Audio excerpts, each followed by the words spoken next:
Bhagavate Vasudevaya. Om Namo Bhagavate Vasudevaya. Narayanam Namaskritya Naram Chaiva Narottamam Devim Saraswatim Vyasam Tato Jayamudiri Nashtaprayeshu Bhadreshu Nityam Bhagavata Sevaya Bhagavati Uttam Shloke Bhakti Bhavati Naistiki. So continuing with the discussion on Srimad Bhagavatam, Canto 3, Chapter 31, Lord Kapila's instructions on the movements of the living entities. Text number 42 onwards.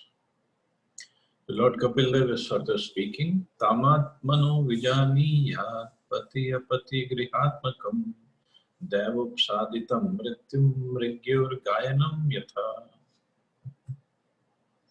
A woman, therefore, should consider her husband, her house, and her children to be the arrangement of the external energy of the Lord for her death, just as the sweet singing of the hunter is death for the deer. In these instructions of Lord Kapil Dev, it is explained that not only is the woman the gateway to hell for man, but the man is also the gateway to hell for woman. It is a question of attachment. A man becomes attached to a woman because of her service, her beauty, and many other assets. And similarly, a woman becomes attached to a man for his giving her a nice place to live, ornaments, dress, and children. It is a question of attachment for one another. As long as either is attached to the other for such material enjoyment, the woman is dangerous for the man, and the man is also dangerous for the woman. But if the attachment is transferred to Krishna, both of them become Krishna conscious, and then the marriage is very nice. So it's basically the attachment, over-attachment for one another. In the material sense, attachment in spiritual sense, it's all okay. One has to be attached to devotees. There's nothing wrong with that. Srila Rupa Goswami therefore recommends man and woman anasaktya vishayan yatharam upayunjita nirvanda krishna sambandha yuktam vairagyam uchyate. Man and woman should live together as householders in relationship with Krishna, only for the purpose of discharging duties in the service of Krishna. Engage the children, engage the wife, and engage the husband, all in Krishna conscious duties. And then all these bodily or material attachments will disappear. Since the via medium is Krishna, the consciousness is pure, and there is no possibility of degradation at any time. So very nicely explained by Prabhupada, that center of our activities of our thought should be Krishna. Krishna, service of Krishna, and understanding husband, wife, children, they all are devotees of Krishna or given to me as responsibility by Krishna, so I should serve them, I should take care of them as I would take care of any other devotee of Krishna. Then the relationship is very pure and very nice, and it's uplifting. Just like Bhaktivinoda Thakur, he was married and he had so many children, 10 or 12 children. And he has written that whenever I go home, I feel like I have entered Vaikuntha, because his wife Bhagavati Devi would take care of the house so nicely, take care of the children so nicely, and the deities, serving the deities very properly. So it would free up Bhaktivinoda Thakur to, first of all, to take care of his business, official duties as a judge, and then of his writing. Every night he would write and do his preaching work. So that was the ideal example, ideal Grihastha family. And even though Bhaktivinoda Thakur was a Grihastha, he was considered seventh Goswami. There are 6 Goswamis we hear about, and the 7th Goswami is called Bhaktivinoda Thakur, or the 7th Goswami. Because he was completely attached to Krishna, but he was still looking after his family. But he was thankful to his wife to take care of his family and the household very nicely. So that should be our aspiration. Dehena jiva bhutena loka lokam anuvrajan bhunjane karmani karoti aviritam punapuman. Due to his particular type of body, the materialistic living entity wanders from one planet to another, following fruitive activities. In this way, he involves himself in fruitive activities and enjoys the result incessantly.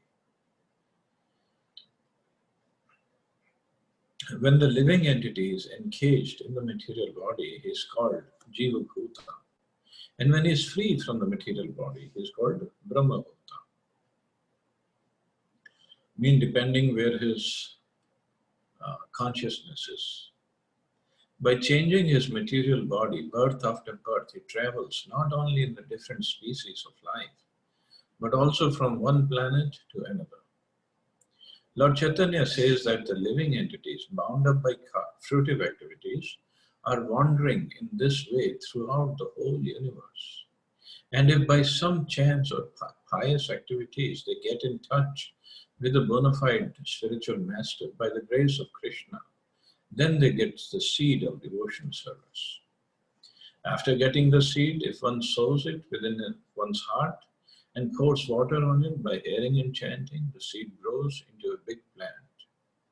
And there are fruits and flowers which the living entity can enjoy, even in this material world. That is called the Brahma-bhuta stage. In its designated condition, a living entity is called materialistic. And upon being freed from all designations, when he is fully Krishna conscious, engaged in devotional service, he is called liberated. Unless one gets the opportunity to associate with the bona fide spiritual master by the grace of the Lord, there is no possibility of one's liberation from the cycle of birth and death in the different species of life and through the different grades of planets. So every living entity, due to his particular type of body, he is wandering from one planet to another and wandering from one species to another. And this is what Prabhupada picks up that shloka from Chaitanya Charitamrita, that Brahmand Brahmite Konu Bhagyavana Jeev. Brahmand Brahmite, we have been and we will continue if we don't go back to wander on different planets and different species of life. Millions and millions and millions of lifetimes. So Brahmanda Brahmite, in this our tour of whole Brahmand, Konu Bhagyavanji, one fortunate soul, what happens to him? Guru Krishna Prasade Bhai Bhakti Lata Beach. By the mercy of Guru and Krishna, he gets the seed of bhakti sown in his heart. Of course, it's also explained bhakti is not an external imposition on the mind. So it means the bhakti is already there. Every jiva, jivera swarupa Krishna nityadas. So every jiva is a devotee of Krishna. It just he has forgotten it. So by the mercy of Guru and Krishna, that seed starts sprouting. Its seed is in there. It just covered over with so many layers of our desires, material desires. So by the mercy of Guru and Krishna, those layers get removed and seeds gets sprouted to be developed in Bhakti Lata again. Jivo hiyasya anugo deho bhutendriya manomaya tannirodho asya maranam avirbhavastu sambhava. In this way, the living entity gets a suitable body with material mind and senses, according to his fruitive activities. When the reaction of his particular activity comes to an end, that end is called death. And when a particular type of reaction begins, that beginning is called birth. From time immemorial, the living entity travels in the different species of life and in different planets almost perpetually. This process is explained in Bhagavad Gita, Brahmyam sarva bhutani yantra arunani mayaya. Under the spell of Maya, everyone is wandering throughout the universe on the carriage of the body offered by the material energy. Materialistic life involves a series of actions and reactions. It's a long film spool of actions and reactions. And one lifespan is just a flash in such a reactionary show. When a child is born, it is to be understood that his particular type of body is the beginning of another set of activities. And when an old man dies, it is to be understood that one set of reactionary activities is finished. We can see that because of different reactionary activities, one man is born in a rich family and another is born in a poor family. Although both of them are born in the same place at the same moment and in the same atmosphere. One who is carrying pious activities with him is given a chance to take his birth in a rich or pious family, and one who is carrying impious activities is given a chance to take birth in a lower, poor family. The change of body means a change to a different field of activities. Similarly, when the body of the boy changes into that of a youth, the boyish activities change into youthful activities. So basically our bodies are, as we studied earlier, that karmana devanetarena jantur devurupavate, means because of our karma and under the expert supervision of the demigods, a living entity takes birth. So means our reaction for one set of activities, because of that, we get a particular type of body. And when we die, that reaction of that set of activities is gone. But there's so many trillions and trillions of activities in the past bank balance and in this life also. So means we have so many births to go through. It is clear that a particular body is given to the living entity for a particular type of activity.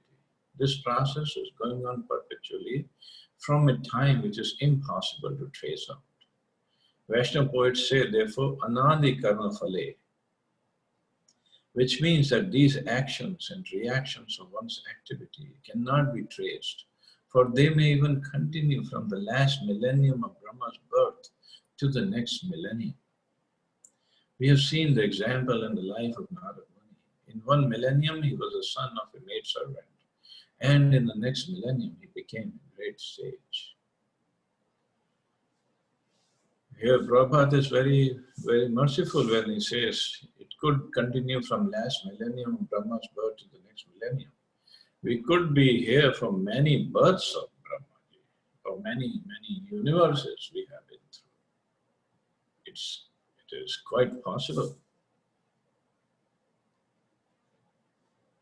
Dravyopalabdhi sthanasya dravyekshya yogyata yada tat panchatvam aham mana udpattir dravya darshanam yatha kshanora dravyavaya darshan na yogyata yada tadev chakshusho drashtur drishtva yogya tanayo.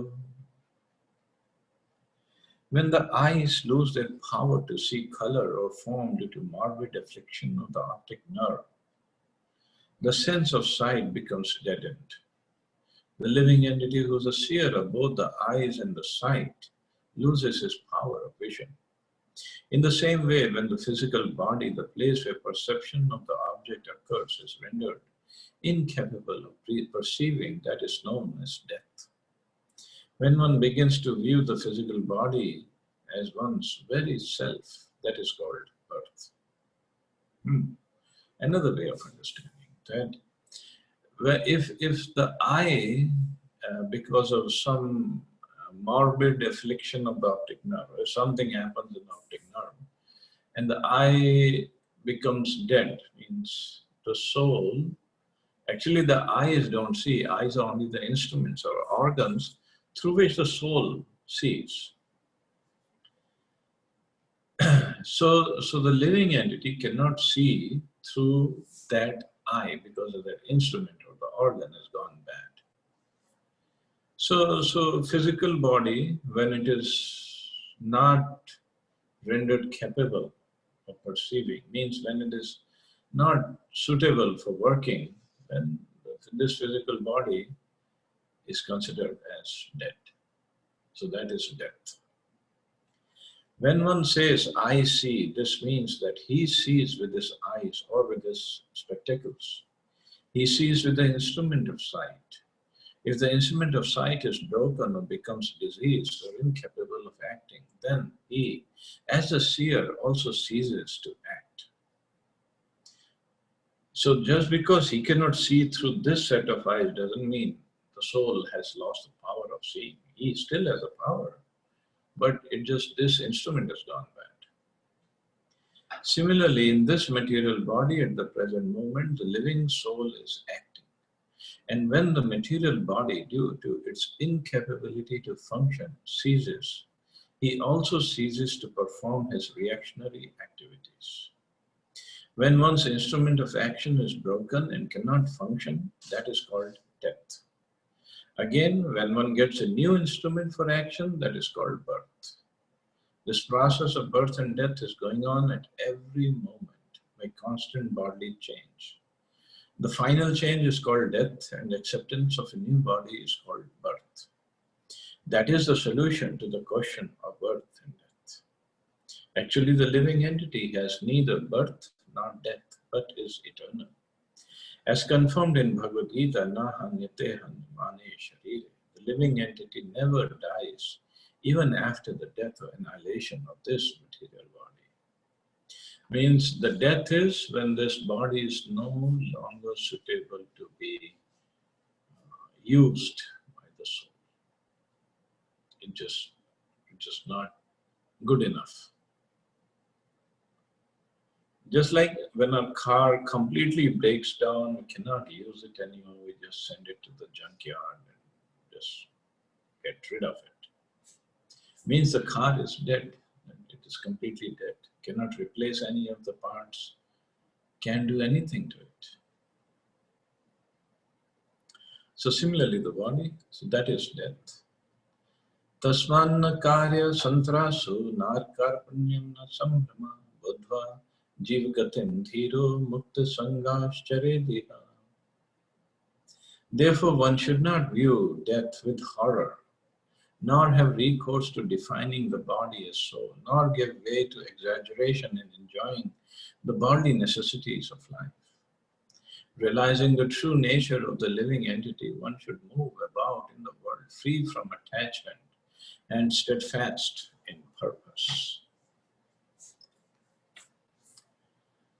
A sane person who has understood the philosophy of life and death is very upset upon hearing of the horrible hellish condition of life in the womb of the mother or outside of the mother.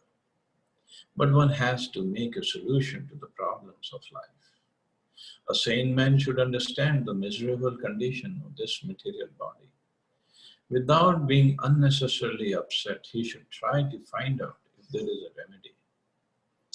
The remedial measures can be understood when one associates with persons who are liberated. It must be understood who is actually liberated.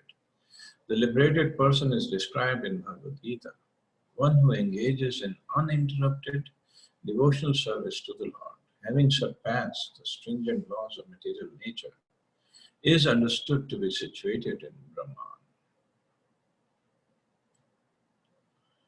So a liberated person can teach us what is the real meaning of liberation, or we remain entangled in the process of birth and death. And in the life we remain attached to the opposite sex, we remain attached to the assets, things that related to the body, we remain attached to them. Then that causes another set of reactionary activities, so means another body. So, but a liberated person, Guru Krishna Prasade Pai Bhakti Lata Beach, a liberated person. And who's a liberated person? Who's engaged in uninterrupted devotional service to the Lord. That's, according to Bhagavad Gita, that's a liberated person. The Supreme Personality of Godhead is beyond the material creation. It is admitted even by impersonalists like Shankaracharya that Narayan is transcendental to this material creation. As such, when one actually engages in the service of the Lord in various forms, either Narayan or Radha Krishna or Sita Ram, he is understood to be in the platform of liberation. Bhagavatam also confirms that liberation means to be situated in one's constitutional position. Since a living entity is eternally the servitor of the Supreme Lord, when one seriously and sincerely engages in the transcendental loving service of the Lord, he is situated in the position of liberation. One should try to associate with the liberated person, and then the problem of life, namely birth and death, can be solved. So liberation actually means to be engaged in the service of the Lord wholeheartedly. While discharging devotional service in full Krishna consciousness, one should not be miserly. He should not unnecessarily show that he has renounced this world. Actually, renunciation is not possible. If one renounces his palatial building and goes to a forest, there is actually no renunciation, for the palatial building is a property of the Supreme Personality of Godhead. And the forest is also the property of the Supreme Personality of Godhead. If he changes from one property to another, that does not mean that he renounces. He was never the proprietor of either the palace or the forest. Renunciation necessitates renouncing the false understanding that one can lord it over material nature. When one renounces this false attitude and renounces the puffed up position that he is also God, that is real renunciation. Otherwise, there is no meaning of renunciation. Rupa Goswami advises that if one renounces anything which could be applied in the service of the Lord and does not use it for that purpose, that is called Falgu Vairagya, means insufficient or false renunciation. Everything belongs to the Supreme Personality of Godhead. Therefore, everything can be engaged in the service of the Lord. Nothing should be used for one's own sense gratification. That is real renunciation. Nor should one unnecessarily increase the necessities of the body. We should be satisfied with whatever is offered and supplied by Krishna without much personal endeavor. We should spend our time executing devotional service in Krishna consciousness. That is a solution to the problem of life and death. So somehow, Prabhupada brought the topic of renunciation here. The renunciation, sannyas, but that doesn't necessarily mean that one has to change the color of his clothes to saffron and carry a danda, that they are only renounced. What is renunciation? And Prabhupada explained that renunciation means not falsely lording it over material nature. Understanding that every single thing belongs to Krishna. So many shlokas, Lord Kapil Dev talks about attachment to man or woman and the sex life. So many shlokas he spent on. Now all of a sudden he changes the gears and comes to this life and death and renunciation. Actually, it's all related. So as we said, renunciation means not trying to lord it over material nature. Sex life means to try to be the lord of the material nature. Means we are trying to enjoy the material nature. Whether for man or woman, same thing. But this is only gross enjoyment, which is comparatively easier to give up. Then there is a subtle enjoyment. Subtle enjoyment is profit, adoration, distinction. if I have a subtle desire to get reputation, to get prestige, or to get honored, or to make some money, that's also considered in a subtle way sex enjoyment. Sex enjoyment, we have to understand, not just male or female body we're talking. It's just how I want to lord it over material nature, how I want to control the material nature, how I want to enjoy the material nature. That could be in the form of power, or profit, material profit, or adoration, get some distinction or adoration, or get some respect, or a desire to have that respect from others. That's also considered sex life. And say renunciation means to renounce it all. That doesn't mean the grihasthas cannot be renounced. They can be very much renounced. In fact, Ramanujacharya explained it to his brahmachari and sannyasi disciples. Because his brahmachari sannyasi disciples, they would always complain to Ramanujacharya that you're always praising one grihastha couple. I believe it was Koresh and his wife. I could be wrong. Maybe Radha Prabhu can correct me. But the point was, Ramanujacharya said, third, let me prove to them. So one day, when all these brahmachari disciples and sannyasis, they were gone to the river to take bath, Ramanujacharya sent one disciple to take their kopins and dhotis and just to mingle them, mix them up. They had kept the dry kopin and dhotis on the ground, on the banks, when they went to take bath. So when they came out, they saw everything was mixed up, and they started fighting with each other. Oh, you took my kopin and you took my dhoti, and everybody was blaming each other and fighting. So Ramanujacharya didn't say anything, he just observed it. And then one day, he called this grihastha disciple to his ashram. And he purposefully made the disciple stay for a little longer. Ramanujacharya was discussing some philosophy with him. Meanwhile, he sent a couple of his brahmachari disciples to go to the house of that grihastha and try to steal some jewelry from that house. So brahmachari said, okay. So they went, and it was little late at night, and the wife, the Mataji there, was already sleeping. So the brahmachari somehow jumped through the window, got inside the house, and this lady saw the brahmachari. First she thought it was thieves, and then she saw the brahmacharis from the ashram. She was surprised, but because it was a brahmachari, she pretended that she was sleeping. So brahmacharis came, they saw the lady was sleeping, so brahmacharis started stealing jewelry from the house. And the lady was looking, and she was like, maybe the ashram needs money and they are too shy to ask for donation. That's why they have come in the middle of the night to steal.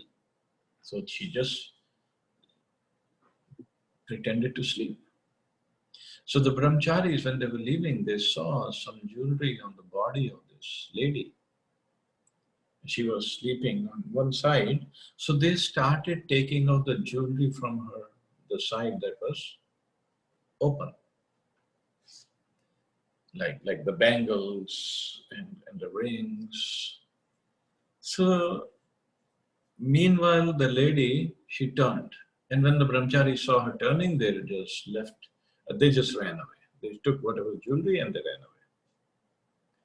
So anyway, they went back to the ashram. Ramanujacharya saw them coming, so he let this grihastha disciple go. He said, okay, now it's too late, you go. The grihastha disciple, when he came home, the wife opened the door and she said, the unusual thing happened today. And then she explained. And then she said, when I turned, they ran away. The husband was a little upset. Why did you turn around? You could have kept on sleeping, pretending to sleep. and they could have taken the jewelry. And actually, brahmacharis were outside the window to see the reaction of the husband when he would come back. And they wanted to hear what they discussed, and they had to report back to Ramanujacharya. So the lady said, actually, I'm sorry, because of my turning, they ran away. I actually turned so they could take the jewelry from the other side also. So this is how renounced these Grihastha disciples were. So one can be renounced. It is not impossible. It just, we have to be attached to Krishna, then we can be detached from everything else. Everything else. Because one who is attached to Krishna and one who is surrendered to Krishna, he knows Krishna will protect me, Krishna will provide for me, Krishna will maintain me. Why I have to do so many things? All I have to do is just do the bhajan properly, do my seva and sadhana properly, that's all. And Krishna does provide, Krishna does protect, Krishna does maintain his devotees. Not just his devotees, he is maintaining the whole universe, every living entity. Even the living entities who are not his devotees, even the living entities who are not even in human form of life. They cannot even do anything. Even the living entities who speak against him, Mayavadis, they speak all rubbish about the Lord. Still the Lord maintains them. Atheists who don't believe in Krishna, still Krishna maintains them. So won't Krishna maintain and provide for and support and protect the devotees who have given up everything for his service? He will definitely do that. It's just we don't have that faith. That is renunciation. There's nothing else. And give up the tendency for this profit, adoration, distinction, the subtle sex life. And that can only happen when we are humble. And then the life becomes actually very peaceful and very, very blissful. There's nothing to worry about. So next verse is the last verse of the chapter, so let's complete that. Samyak darshanaya buddhya yog vairagya yuktaya maya virichite loke charenyasya kalevaram. Endowed with right vision and strengthened by devotional service and a pessimistic attitude toward material identity, one should relegate his body to this illusory world through this reason. Thus, one can be unconcerned with this material world. It is sometimes misunderstood that if one has to associate with persons engaged in devotional service, he will not be able to solve the economic problem. To answer this argument, it is described here that one has to associate with liberated persons, not directly physically, but by understanding through philosophy and logic the problems of life. It is stated here, Samyak darshanaya buddhya. One has to see perfectly, and by intelligence and yogic practice, one has to renounce this world. That renunciation can be achieved by the process recommended in the second chapter of the first canto of Srimad Bhagavatam. So there, it's all talked about the hearing, Shravanam, and then whatever happens afterwards. The devotee's intelligence is always in touch with the Supreme Personality of Godhead. His attitude towards the material existence is one of detachment, for he knows perfectly well that this material world is a creation of illusory energy. Realizing himself to be part and parcel of the Supreme Soul, the devotee discharges his devotional service and is completely aloof from material action and reaction. Thus, at the end, he gives up his material body, the material energy, and as pure soul, he enters the kingdom of God. So this material world is a creation of illusory energy, or Maya. So all we have to do is Get attached to Krishna, get attached to Krishna's service, Krishna Katha, Krishna Nam, Krishna Puja, then automatically we'll get detached from the material world. And as Prabhupada says, thus at the end he gives up his material body, and as pure soul he enters the kingdom of God. So that's all the whole purpose is of life. So thus ends the 31st chapter. So tomorrow we'll start the 32nd chapter. Any questions or comments?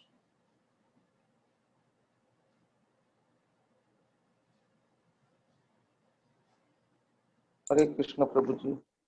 Dandavat Hare Pranam Prabhuji. Krishna. Prabhuji, in these verses, one we read about devotional service and understood through your explanation and the purpose, and we also mentioned about serving Radha Krishna. So I assume this is kind of, in a way, serving deities and all. I'm just wondering, Prabhuji, around 6 classes back, you had said that deity worship and all is Karam Kandi, and so how do they relate, Prabhuji? Can you please enlighten me? No. Deity worship is not Karam Kandi. It depends upon our mentality. How do we do it? Deity worship is considered pure devotional service. It has Archanam, it has Vandanam, it has Path Sevanam, everything is there.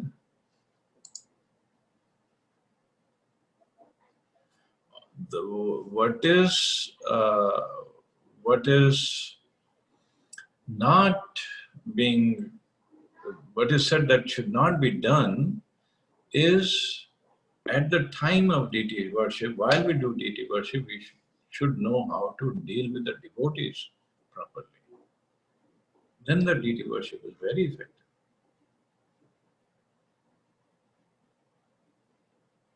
Is it okay? Thank you, Prabhuji. Thank you.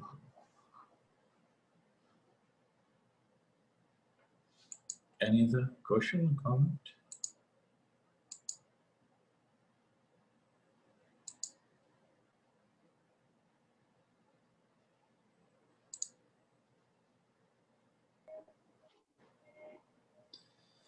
Okay, so I guess we can stop here. You all have a wonderful day. Hare Krishna. Jai Shri Prabhupada.